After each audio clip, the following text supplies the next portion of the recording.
bonjour à tous, nous sommes à Manapany-les-Bains. Manapany-les-Bains où a vécu Élise Lucas du Châtelier, née en 1882 aux Seychelles. 1901, elle va épouser Émile Hoareau, un notable de Saint-Joseph. Il est conseiller municipal.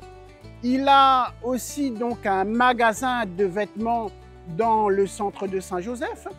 Et donc 6 ans plus tard, il va devenir maire de Saint-Joseph. Alors dans ses activités de maire, il se déplace régulièrement à Saint-Pierre. Et lors de ces déplacements, il va ramener Élise avec lui. Et Élise va faire la connaissance de François Cudenay.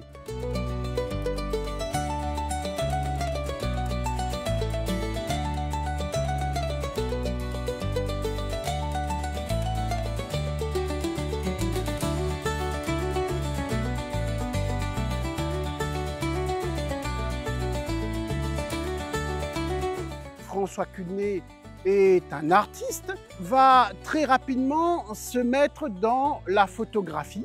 Et donc Élise va être conquis un petit peu par la photographie et va être formée François Cudenay.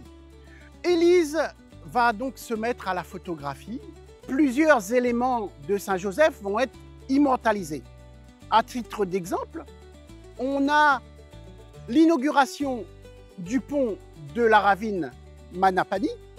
On voit ici des gens en train de s'affairer sur la construction du pont en ferraille qui vient remplacer le pont, l'ancien pont en bois, et aussi celui du pont de la rivière des Remparts qui va être totalement refait, qui va être refait de manière plus large.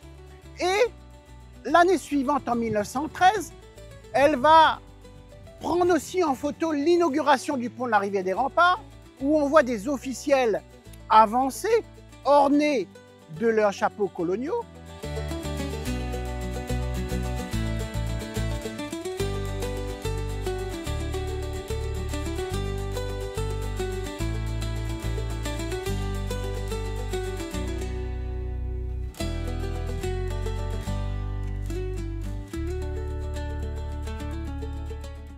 Le 21 juin 1911, la bande à Citaran, 2 d'entre eux Citaran et un de ses compères vont partir à l'échafaud, et elle va depuis la veille partir chez une amie à elle, une demoiselle Mallet, dont le père est notaire, et identifier un espace où elle peut prendre le cliché de Citaran allant à l'échafaud.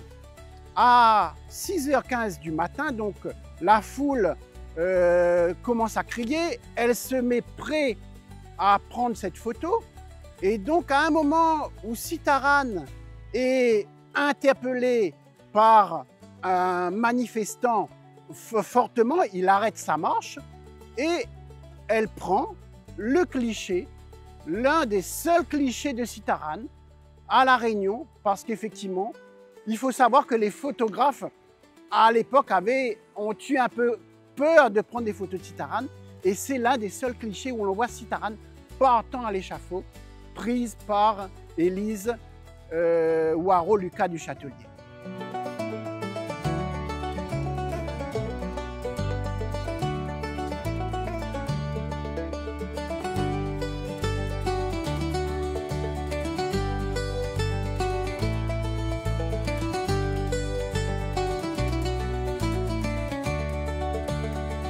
Donc ça a donné une certaine renommée à Élise, et donc par la suite donc, elle va continuer toute son activité à Saint-Joseph durant l'entre-deux-guerres, et elle va sortir aussi des cartes postales où on va avoir la mention cliché Émile Hoareau, mais c'est Madame Émile Hoareau, notamment donc d'une société sportive qui s'appelle l'Avant-Garde, qui faisait plusieurs sports, l'Avant-Garde de Vincent d'O, où on y voit les clichés.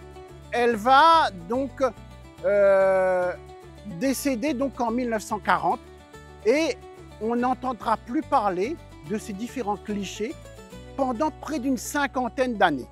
Un jour, une personne de sa famille, Madame Morissette Boulanger, va remettre de l'ordre dans un grenier et va retrouver près de 200 plaques de verre, et qui vont être en quelque sorte un trésor au service de l'histoire de Saint-Joseph. Voilà l'histoire d'Élise Lucas du Châtelier.